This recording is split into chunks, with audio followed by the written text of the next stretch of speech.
Assalamualaikum ya akhi ya ukhti. Assalamualaikum ya akhi ya ukhti. Perkenalkan, nama saya Muhammad Farizul Haq. Dalam video kali ini saya akan mempresentasikan tentang standar konstruksi jaringan tegangan menengah untuk memenuhi salah satu tugas kuliah saya, yaitu instalasi tegangan menengah. Dalam pembahasan kali ini kita lebih membahas tentang deskripsi umum CTM, komponen utama SUTM, dan konstruksi SUTM itu sendiri. Ya, lanjut ya. Deskripsi jaringan tegangan menengah. Konstruksi jaringan tekanan listrik tegangan menengah dapat dikelompokkan menjadi 3 macam, yaitu sebagai berikut. 1. Saluran udara tegangan menengah atau SUTM, saluran kabel udara tegangan menengah atau SKUTM, dan yang terakhir saluran kabel tanah tegangan menengah atau SKTM. Saluran udara tegangan menengah atau SUTM adalah sebagai konstruksi termurah untuk penyaluran tenaga listrik pada daya yang sama. Ciri utama jaringan ini adalah penggunaan penghantar telanjang yang ditopang dengan isolator pada tiang besi atau beton, termasuk dalam kelompok yang diklasifikasikan SUTM adalah bila penghantar yang digunakan adalah penghantar berisolasi setengah AAACS atau half insulated single core. Penggunaan hantar ini tidak menjamin keamanan terhadap tegangan sentuh yang dipersyaratkan, akan tetapi untuk mengurangi resiko gangguan temporer khususnya akibat sentuhan tanaman. Lanjutnya yaitu saluran kabel udara tegangan menengah atau SKUTM.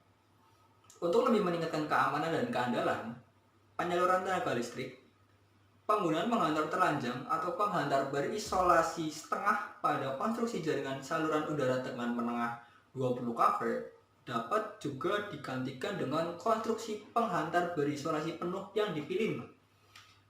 Isolasi penghantar tiap fase tidak perlu dilindungi dengan pelindung mekanis. Berat kabel pilihan menjadi pertimbangan terhadap pemilihan kekuatan beban kerja tiang beton penompangnya.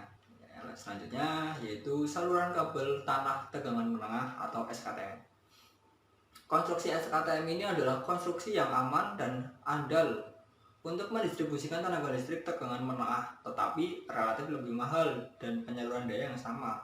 Keadaan ini dimungkinkan dengan konstruksi isolasi penghantar per fase dan pelindung mekanis yang dipersyaratkan. Pada rentang biaya yang diperlukan, konstruksi ditanam langsung adalah termurah bila dibandingkan dengan penggunaan konduit atau bahkan tunneling atau terowong beton. Termasuk ke dalam SKTM adalah sebagai berikut. 1. SKTM bawah laut atau submarine MV cable.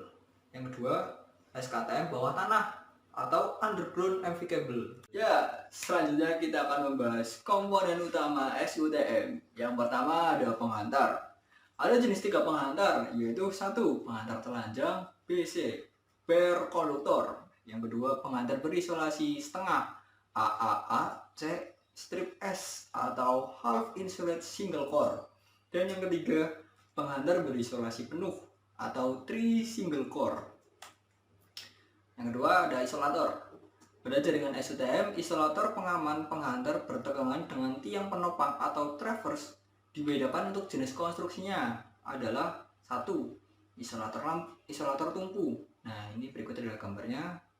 Insulator, pin post insulator, dan line post insulator. Insulator tarik, piringan, long rod, buat apalah.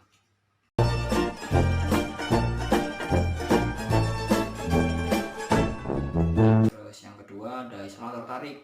Nah, berikut adalah gambarnya ya. Piringan, isolator tarik. Nah, ini long rod. Ini keterangannya. Material dasar isolator long rod dapat berupa keramik atau gelas atau polimer. Peralatan hubung atau switching. Pada percabangan atau pengalokasian seksi pada jaringan SUTM, untuk maksud kemudahan operasional harus dipasang pemutus beban atau load break switch atau LBS. Selain LBS, dapat juga dipasangkan dengan fuse cut out atau FCO. Nah, berikut ini adalah gambar fuse cut out atau FCO tadi. Terus ini yang sebelahnya ada load brick switch atau LBIs. Nah, ada tiang. Pada konstruksi jaringan tegangan menengah ada 3 jenis tiang, yaitu tiang kayu.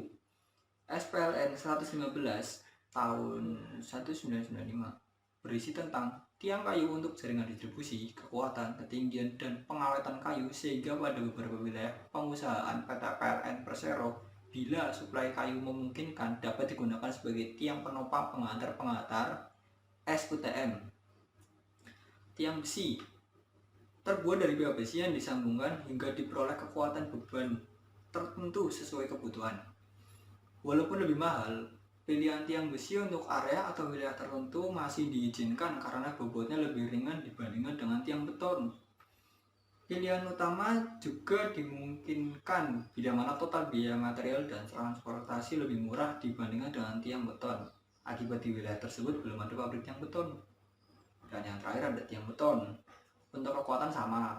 Pilihan tiang jenis ini dianjurkan digunakan di seluruh PLN karena lebih murah dibandingkan dengan jenis konstruksi tiang lainnya, termasuk terhadap kemungkinan penggunaan konstruksi rangkaian besi profil. Ya, kita ke konstruksi SUTM.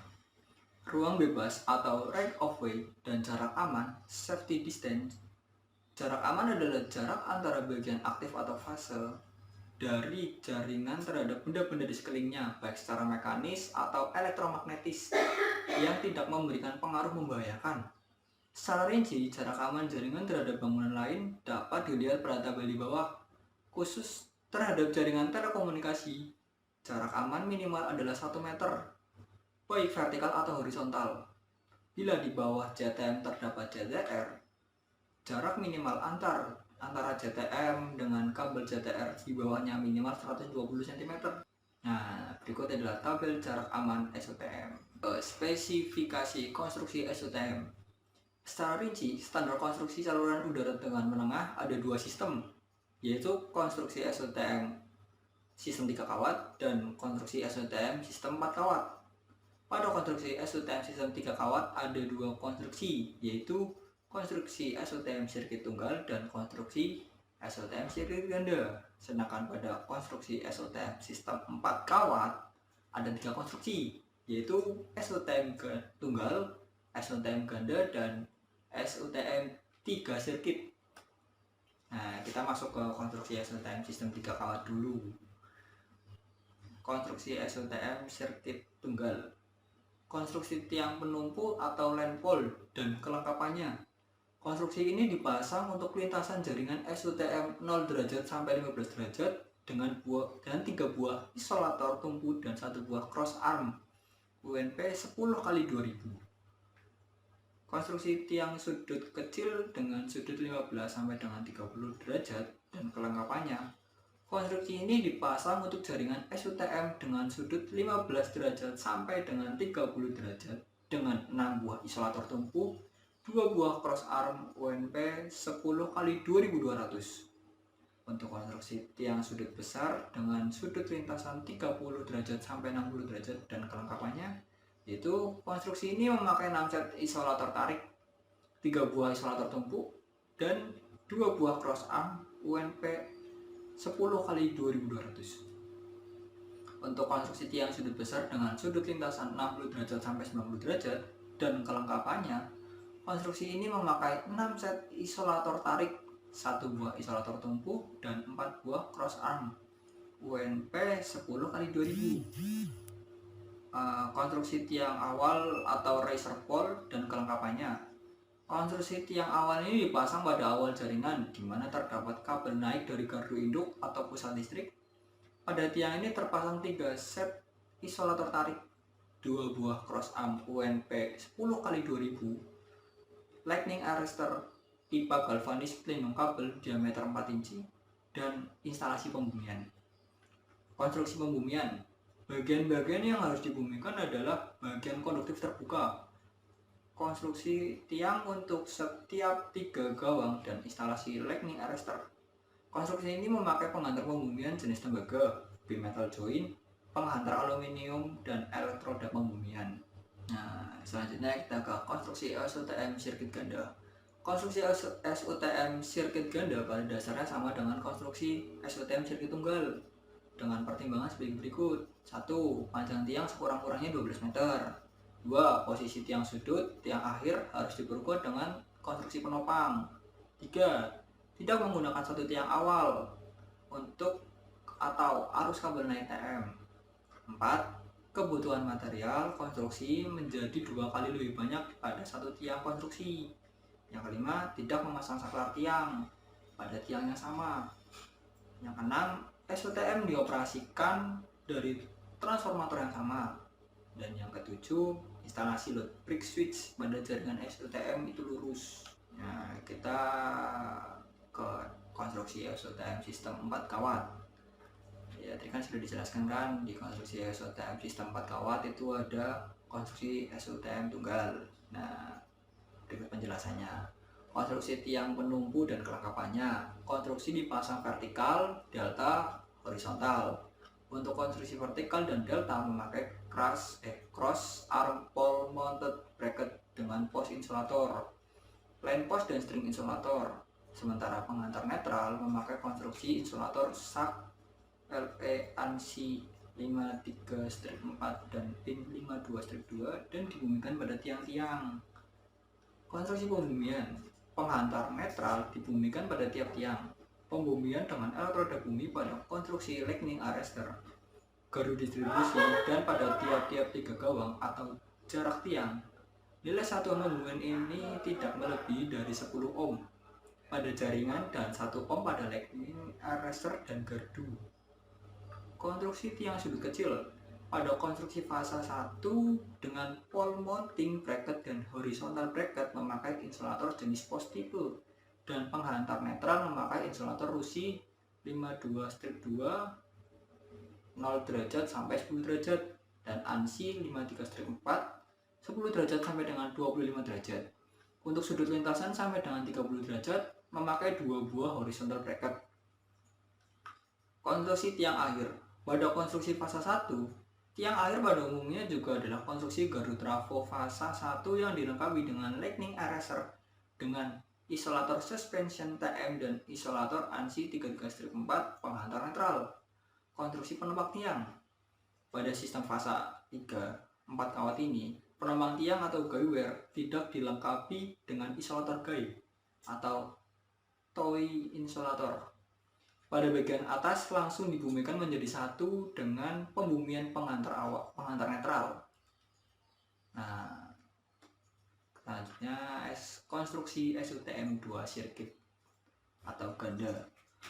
Konstruksi sirkuit ganda pada saluran 2 ATM dibagi atas 2 proses. A. Tambahan saluran pada tiang saluran yang sudah ada. B. Konstruksi saluran ganda yang sama sekali baru pada tiang dengan saluran yang lama. Jarak antara cross arm lama dan baru sekurang-kurangnya 80 cm dengan tinggi andong atau lendutan yang sama.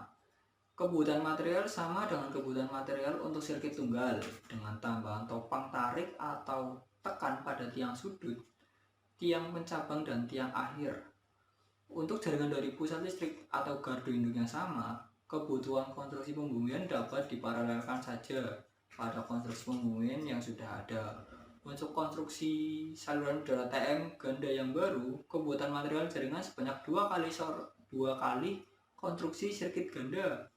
Instalasi pembumian dapat dijadikan satu. Dan yang terakhir itu konstruksi SUTM 3 sirkuit. Konstruksi SUTM 3 sirkuit pada satu tiang sebaiknya itu dihindari karena mengingat masalah operasi pemeliharaan dan kontinuitas pelayanan. Sekian presentasi dari saya. Jika ada kekurangan atau salah kata, saya mohon maaf. Billahi taufiq wal hidayah. Wassalamualaikum warahmatullahi wabarakatuh.